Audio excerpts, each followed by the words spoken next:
for giving homeless families a temporary place to live. It's part of a program involving several churches that rotate playing host to families in need. But now, town officials don't care for the hospitality. NBC 10's Doug Schimmel is live in Clifton Heights with more on this story. Doug?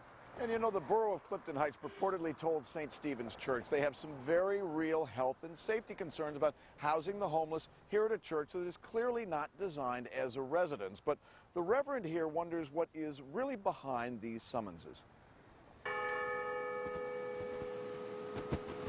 This is a core work that we're called to do by God, and we cannot abandon that.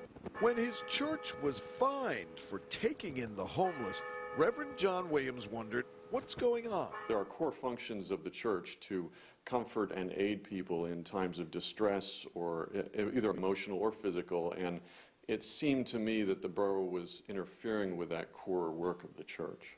St. Stephen's Episcopal Church in Clifton Heights volunteered to take in 4 homeless families for 1 week every 3 months.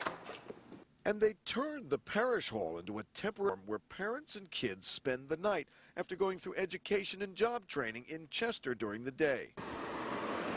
But a Clifton Heights inspector allegedly showed up and threatened to shut down all of the church's programs if they didn't kick out the homeless. When we're trying to help them get a head up and get out of the situation that they may find themselves in, it's just one more example to them of the government, of institutions just trying to push them back down again.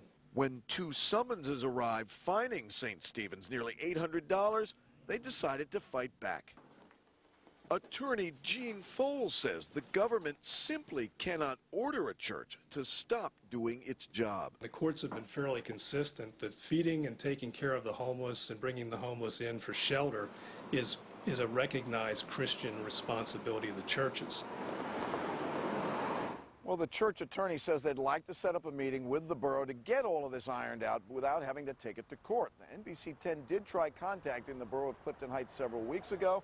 We tried again tonight, but as yet, no return phone calls.